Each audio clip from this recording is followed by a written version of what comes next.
Now it's time for Teacher Talk, James's thoughts and insights into teaching international students. I'm pleased to welcome Mitch Gordon, the CEO and co-founder of Verto Education. Welcome, Mitch, to the show. Good to be here, James. So tell us a little bit about Verto Education and your mission. Sure. So Verto Education, what we do specifically is we take students who graduate high school, right? They come and start college with us, their freshman year of college, that first year of college abroad, where they're doing their general education, core curriculum, their writing 101, their philosophy 101, their anthropology 101, their calculus 101, those core general education courses. And we're doing them in a much more interesting way abroad in countries like Costa Rica and Australia and England and in Italy and Spain. And rather than these, a lot of times in schools nowadays, you're in 300-person lecture halls with a professor who, is really a research faculty, but they're teaching a course, sometimes begrudgingly. We've got faculty who really enjoy teaching. Like that's a real core component of what we're trying to do. So getting a lot of attention and a lot of extra connection with those teachers. The idea is that we're really accelerating growth and maturity and emotional awareness and resilience and grit and all the things that we want our students to have. So they spend that first semester or full year, freshman year with us. And then one of the key real innovative different parts of what we do is that they actually get admitted into college through us. And that happens before the program. So they get admission through Verto, and our version of the Common Application, they get admission into schools like University of Oregon, University of Vermont, University of Tennessee, Bucknell, Grinnell College. We work with a lot of great schools who love the idea of having these types of students on campus. And so they get admitted to Verto. They spend their first semester or year with Verto, and they know that they're matriculating to that partner college afterwards. They get a joint admission letter from us and the partner college at the exact same time. We're both in that letter. So you kind of get the best of both worlds. You get that amazing kind of freshman year, and then you get all those years on campus afterwards at a great school. You asked about the mission too, so I'll just briefly talk about the mission. The reason I've been in international education my whole life. International education has had been a difference maker in my life. Traveled a lot, and with everything going on in the world nowadays, a few years ago we looked at it and said, boy, if every American, if every human being had an opportunity to have an experience like this, we'd live in a different world. We live in a more compassionate world, a more empathetic world, a world where we kind of can really see that we're all in this together. We're all connected. We don't have to be afraid of different perspectives and different cultures, but kind of embrace them. But you might be surprised to hear this. We can dig into this if you'd like, but only 5% of Americans study abroad by the time they graduate from college. 5%. Yeah. That was my next question. Why do you think American students do not study abroad the way other countries do? Well, boy, we could get deep philosophically on this in a number of different ways. I mean, we're surrounded by oceans and most countries are not. So we just, it's maybe not as familiar to us. And I think we have a lot going on in this country too. So there's not been this tradition of studying abroad the way and spending meaningful time abroad the way Europeans always do. Australians, New Zealanders, most of countries in Asia that they spend meaningful time in other countries. So it's complicated. And I don't think it's something we've prioritized in our education system to our detriment. And that's part of what we're trying to do when educators in particular, high school counselors, parents, college administrators see what we're doing. They see that people have really been describing us as a movement. And from my perspective, we're trying to start a movement to say, this is an important part of our education system. We've got to do this. Our young people, our citizens will be better off for having experiences like this. Now, they are receiving U.S. college credits when they're studying abroad, if they're in Costa Rica, for example. Exactly. Full college credits. So they're really getting their freshman year courses done with us. So those big lecture hall courses in college where you'd be doing your writing 101. Right. And where are they studying then when they're in Italy or in Costa Rica? Is it like a sister university or partner universities? Or so we have two types of programs, campus semesters and field semesters. Our European programs are all campus semesters. So if they're in London, if they're in Italy, if they're in Spain, they're on our campus semesters. And then they're getting a somewhat traditional study abroad experience, but with a whole bunch of Verto differences to it. So experiential education, they're doing some volunteer projects. They're getting engaged in local communities more through our program than they would in an average study abroad program. And then our in the field semesters are much more robust in that way. So there's always a service learning component. They're moving from location to location. There are a number of different locations throughout the semesters. They're getting a much more of kind of like a feel for the country, and much more interaction, and getting their hands dirty a bit, like working on an irrigation project in Costa Rica, working on a beach cleanup in New Zealand, things like that. And so are these instructors your instructors, or are they local instructors? They're all vetted by us. We have one of the things I'm most proud of is that we have very high standards for the instructors that we hire, extremely high standards. We want teaching faculty. It's something we kind of like joke around about a lot in this country, but a lot of faculty are not teaching faculty, right? That's not why they're at the university. They're at the university to publish papers and publish research and things like that. And that's the incentive for those teachers at universities often. That's not our way. We want to hire faculty that love teaching, love having a deep impact on young people, and having a lot of engagement with them throughout the semester. So our faculty aren't just teaching them, but they're traveling with them, they're eating breakfast, lunch, and dinner with them.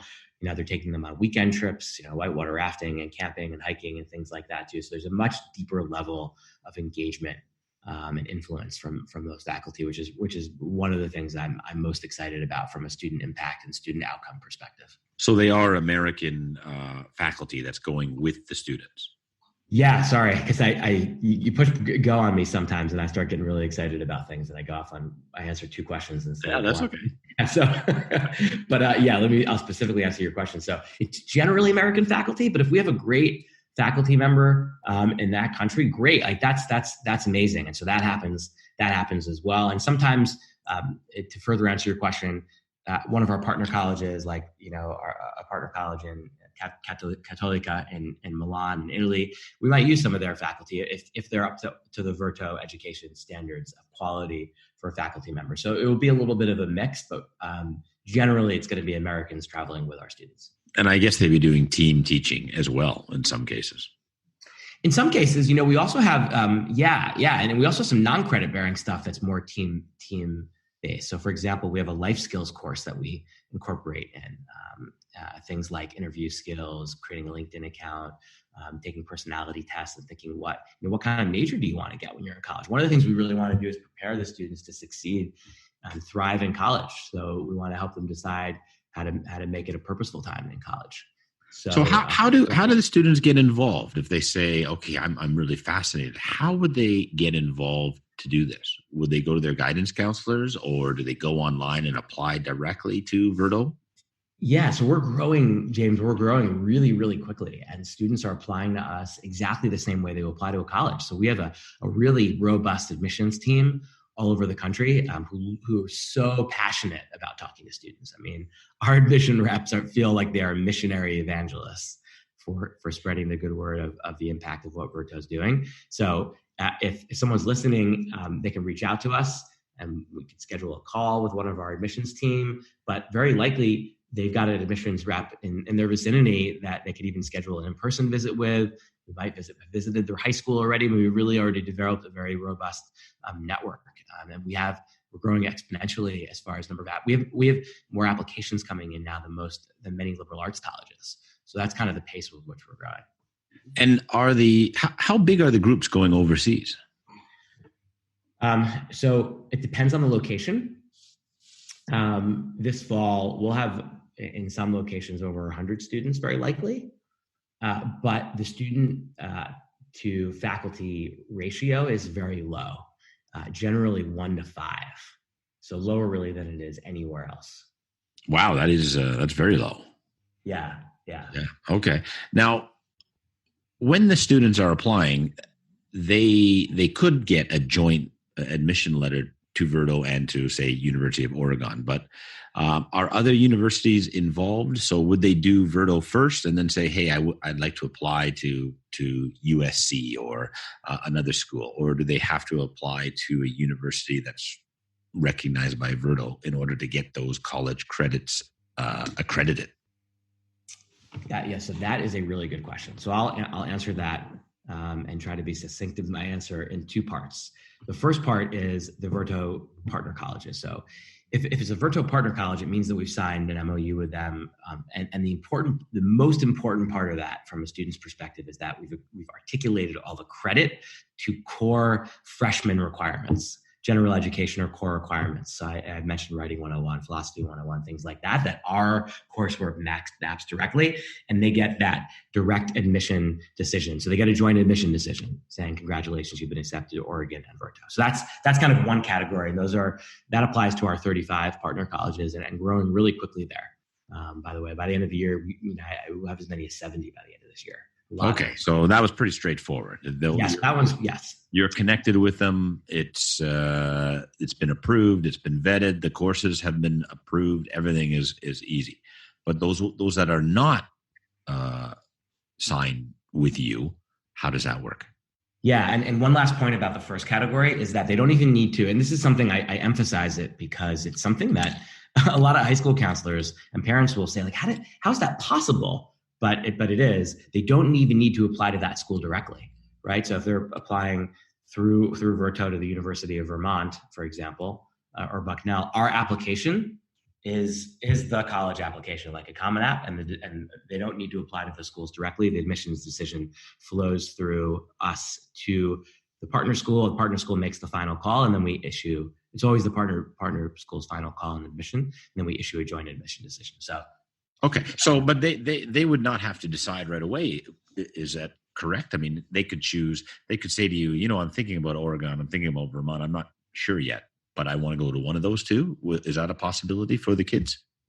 It is. Yeah, absolutely. So full student choice. So we really strongly believe in the students and parents' choice. So yeah, they can choose, they could choose to commit. Most students and parents, especially many American helicopter type parents, right? They want to know the plan.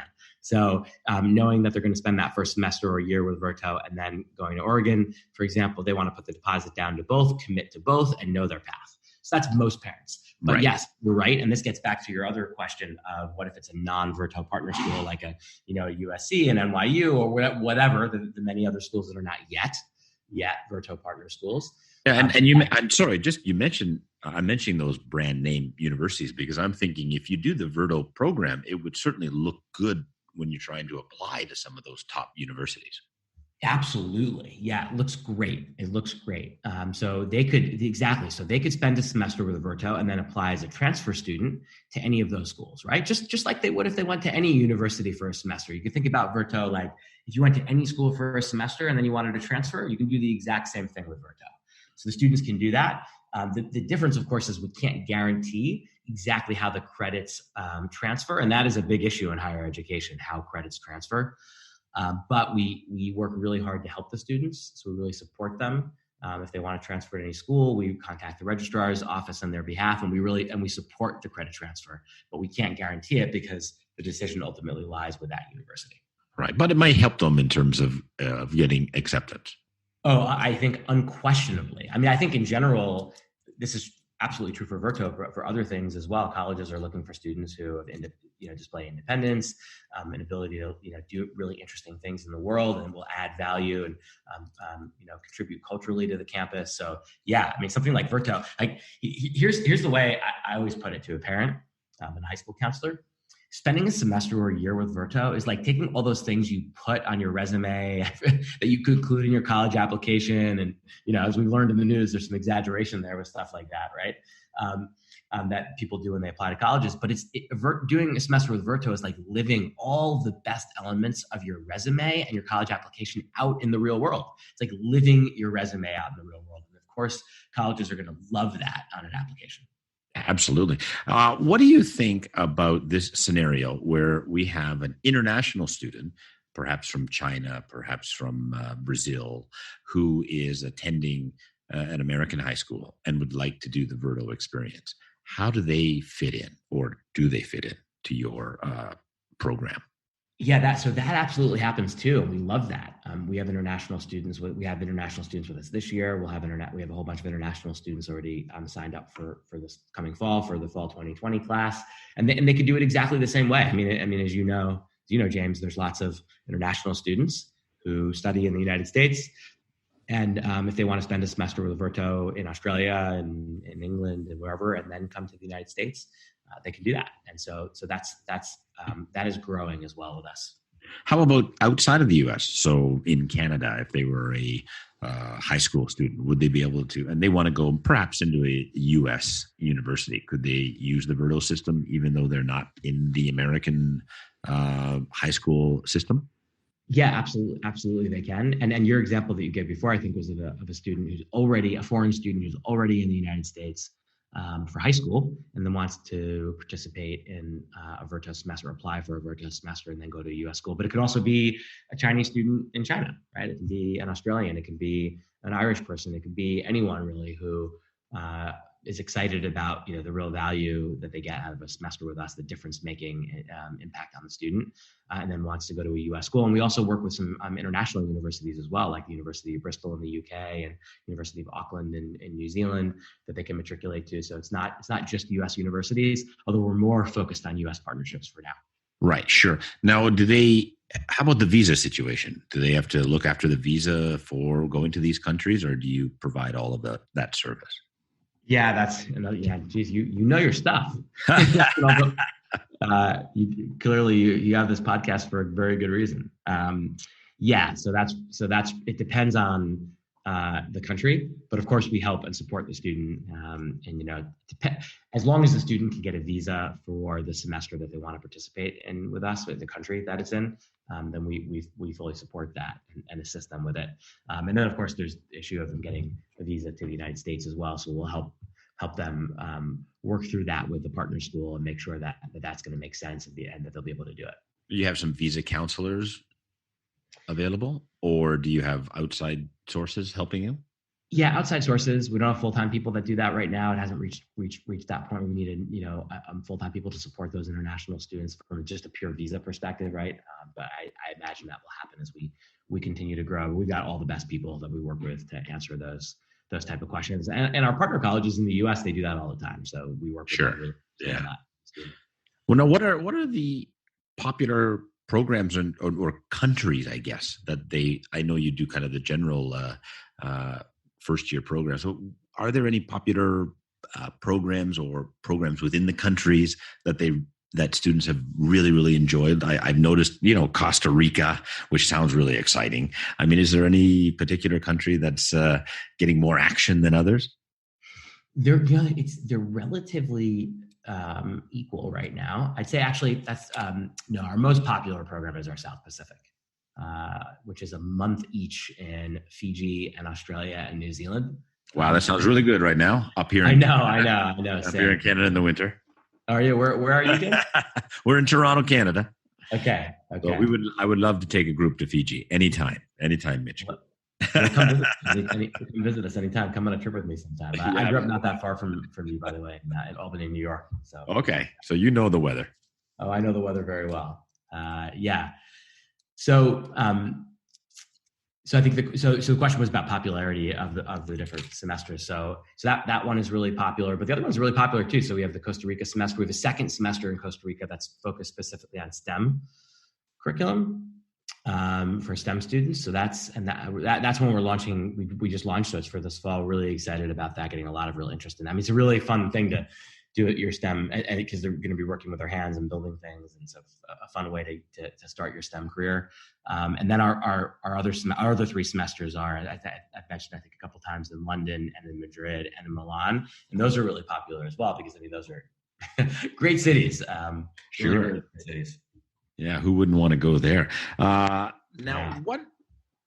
One of the things that I'm curious about is this void that you're feeling, because in Canada, what has happened is the same feeling. The government and the universities want our students to go abroad, but like American students, generally Canadian students have not traveled abroad in the same way other countries have done in the past.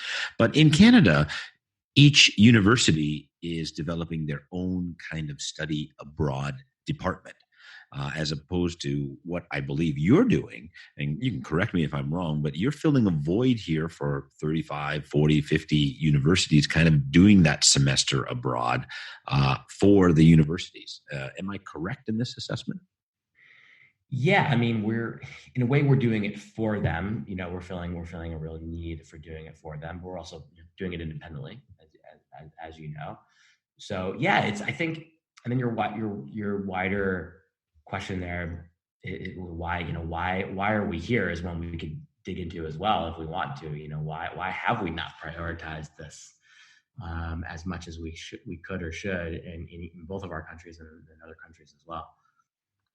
Yeah, absolutely. And so I'm just wondering if the universities have their own university study abroad departments, and if you're conflicting, or if they just don't have this, and you're walking in saying, "Hey, we can do this for you," and the universities are reacting, "Wow, yeah, do it." Oh, I see. Yeah. So I mean, most universities in the U.S. and I think in Canada as well, you'll do better than me, but I know a little bit about the Canadian study abroad system. Most of them do have their own study abroad departments, and they're running their own study abroad programs. But it's focused differently. It might seem like a small difference, but practically it's a very, very big difference. Because they're really serving the students when they already get to the school and they want to study abroad, generally in your junior year, right? So that's what the study abroad departments at most universities are doing. What we're doing is very different in saying that the best thing you can do for your future and for your college experience and for your development as a human is to do it your first semester. Right. Yeah. Yeah, and I get the idea. I mean, and it's the same idea in Canada, where it is something they do a little bit later in their university or college career. But you're suggesting to the universities that kids that come through this are getting a different level of maturity when they reach university. I mean, exactly. And I think another thing that comes up a lot is this idea of us being a gap year. People will say that. Right. And my response to that is always, well, we're a gap year without the gap. Yeah, so, that makes sense. Yeah. Yeah. So a lot of parents are reluctant to allow their son or daughter, or support is a better term, to support their son or daughter in taking a gap year because they're worried about the idea that they'll, never go back to school, right. or it's a fifth year and that's expensive, especially if they're doing a program and they're not working.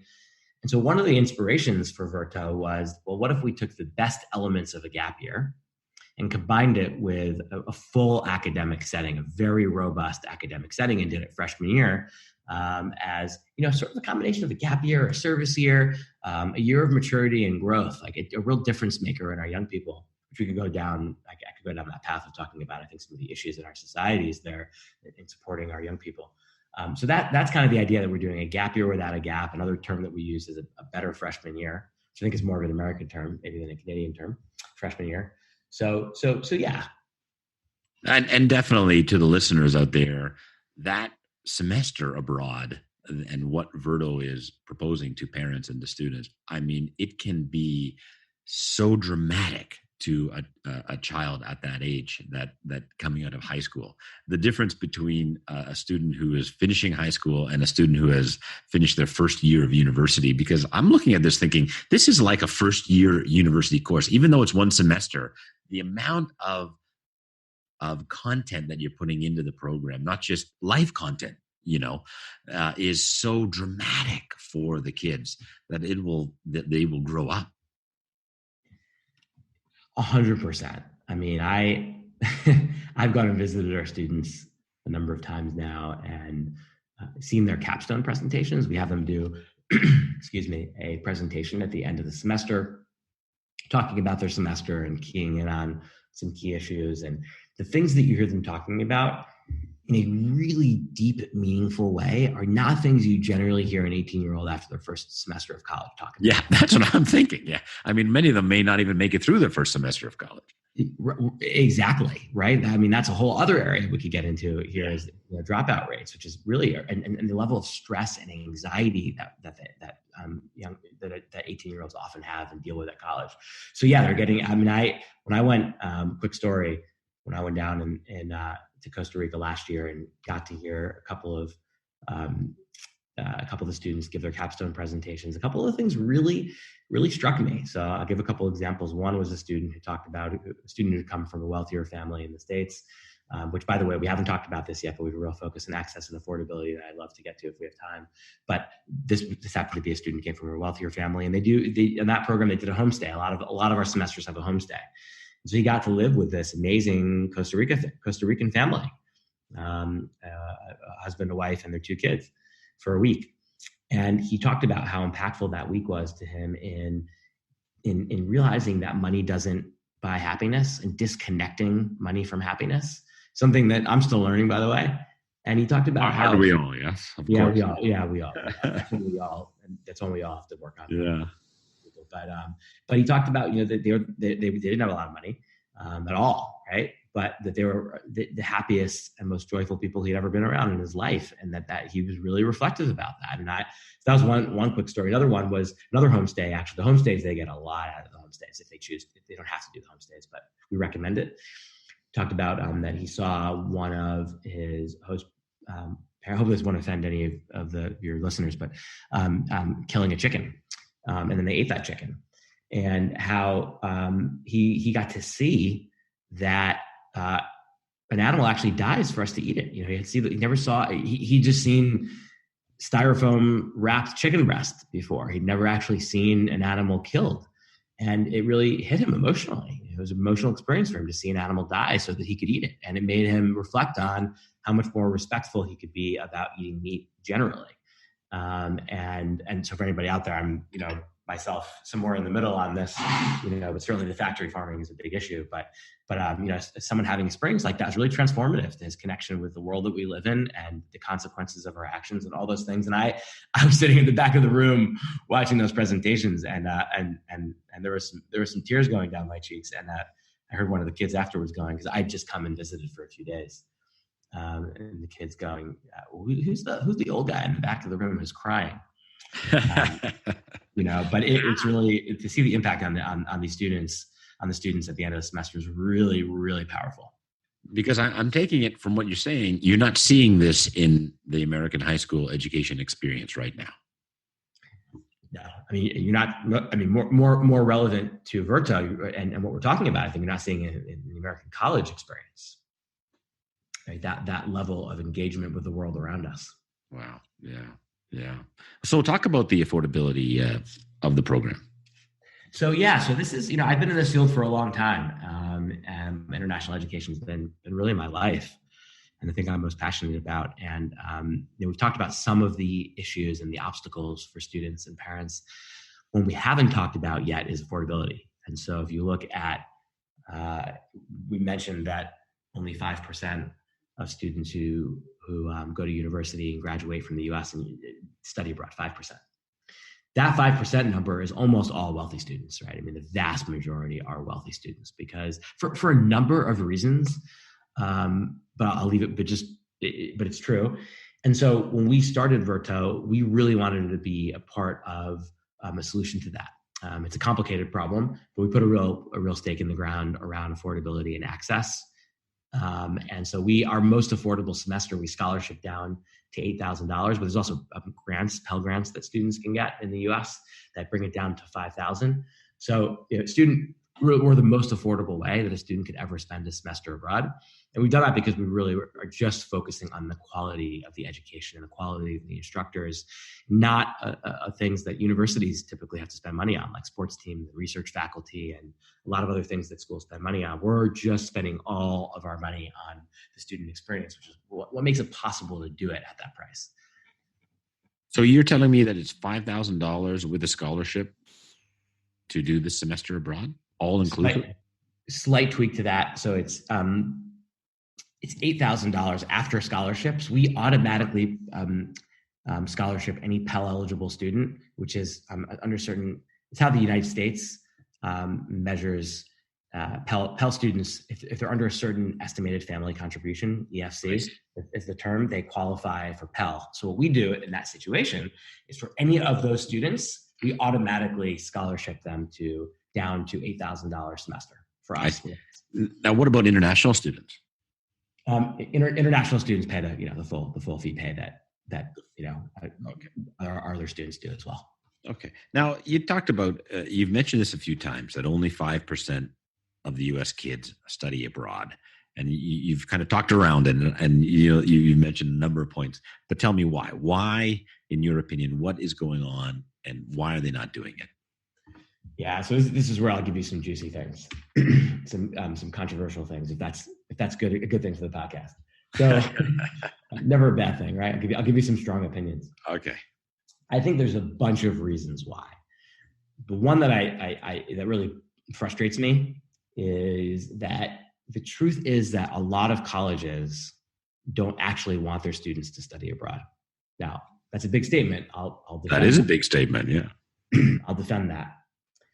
It's because it's money. It really, unfortunately, comes down to money. And what's really unfortunate about that is higher education is nonprofit. It should be for the betterment of our society. It should be to help create, the critically thinking, global citizens, highly engaged in our democracies that we want. That's the point of having these these nonprofit institutions. But in the reality of the way that they work, and it is complicated, it's not just this reason, but this is a factor. They don't want them to leave campus. So, for example, if a university said that any student could study abroad for a semester and pay the prices that they'd pay to go to a foreign university, right? Any student at any U.S. university would go for a semester because you can go for free in many places in Europe, right? But what they do is they put these artificial obstacles in place. And one of those is credit integrity, which is a total red herring. And basically, it's like we have to approve the credit transfer. Now, what do they approve? They generally only approve their own programs. So they make it hard. And also, then there's additional fees generally on top of that when they study abroad. So you're studying abroad sometimes, and it's more expensive than staying on campus, when really it should be always less expensive than staying on campus. And it's one of those things, like in society, I'm a pretty, for better and worse in life, I'm a pretty deep thinking, philosophical person. Sometimes I drive myself crazy with those thoughts. But there's all these battles that are fought in society over time, and then once we just can become this frog in a pot. We don't feel the boiling over time. We're just in it. And this is one of those things where we just kind of have accepted the system the way that it is. And it just really shouldn't be this way.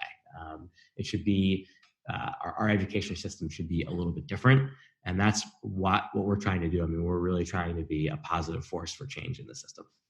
Well, it sounds amazing. What led you to get involved in this? And what is your background? So I spent my whole career in international education. This is the third organization I've started in higher ed. The first one was called Reach to Teach Recruiting. The second one's called Go Overseas. Go Overseas, which is still, both those organizations are still going very strong, and really having a positive impact on the world, in my opinion, in my humble opinion. But through Go Overseas, Go Overseas is a review and review website for meaningful travel and every kind of every multi-day meaningful travel program in the world. So study abroad, volunteer abroad, internships, gap year programs, high school programs, teach abroad programs. It's got 1 million plus visitors a month on the site. So it really impacts a lot of people. So I spent years building that, and I spent years in the study abroad world, going to conferences like NAFSA. Honestly, over time, I started getting really frustrated with the system. I felt I'd be at a conference a lot, and people would be talking about that we really need to find ways to increase study abroad. And there'd be all these initiatives that would start to increase study abroad. And then a couple of years later, we look back and the initiatives didn't make a difference because they weren't systematically different. They weren't innovative enough. And I looked at it and thought, geez, the system's just not going to change. It really needs a new model. It needs a new model that really opens up opportunities for students in a different way. And I thought really deeply about that for a long time. And then kind of came up with this model, and then we launched it with my co-founders, Mallory Miser and Ben Wellborn, a few years ago. And in the beginning, honestly, people told us we were crazy, that the model was too big, that no university would ever allow the admission, us to be this involved in their admissions process. That I was going to say, absolutely, yes. Yeah. And they said no a lot in the beginning. They said no a lot. Who said yes first? Which university jumped on the bandwagon first? Because the first one is always the one, right? That's the one. If you can get one or two, then you're away. Who was the first one? Well, so well put, James. And those first few were so hard. The first three, which kind of happened all at the same time, were DePaul University in Indianapolis. Bobby Andrews, who's the vice president of enrollment there, is a real visionary guy. Pace University in Manhattan, Rubina Shep there, who was an incredible supporter. I really highly respect her and Bobby. And High Point University in North Carolina. Those were the first three. And the first two public universities that came on board, which was a big deal, was University of Oregon. Jim Rollins was the key there, and James Madison University in Virginia. Michael Walsh, who I respect both of those men greatly as well. So and those were really hard. And so those people really had to see the mission and the vision for how we were going to impact students in a really positive way. And they said, we need things like this. Let's do it. It's going to be good for students. How long did it take you to get those first ones? From kind of inception to getting that first signed MOU?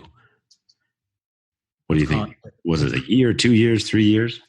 Not that long, but we've only been, we haven't even been around that. Okay. So it's I'd say 6 months to get the first university, okay. 6 months. And then in the last year now, this time last year, we had 12 and now we have 35. Okay. So you've been busy. Yeah. How old is the company? 3 years. 3 years. Yeah. And so you've gone from 35, you're basically doubling now. That's right. Exactly. I think this year we'll double from 35 to about 70. I think that's my best guess. Right. That's fantastic. That's amazing. And do the kids go out just in September, or do they go out throughout the year? Is there different semesters? Yeah, it's a full year. So they can choose either to do the fall semester with us, right, September through the end of November, or they can do both semesters and do the spring semester, do a full year with us. About 60% of the students do one semester, and then another 40% do a full year. And some students will, have done something else that first semester and then join us for the second semester. I see. Yeah, but probably the first semester is still the most popular. Yeah, that's right. Right. Because then a lot of those students want to spend a semester with us and then go to one of our partner schools in January. Well, I think it's an amazing idea, and I think it's well needed, and I wish you and your team heaps of success. I appreciate it, James. I appreciate the good questions. It's fun to talk about, and I don't often get to reflect in this way, and that's a fun thing for me to be able to do. So I really appreciate the time. All right. Thanks so much. The Study It textbooks are the first ever completely digital and interactive English as a second language textbook series. Once downloaded, these textbooks do not require a Wi-Fi connection. Students and teachers can use them anywhere, anytime. Used in over 40 schools, universities, and NGOs worldwide. Study It is the future of English teaching. Visit www.studyitbooks.com for more information.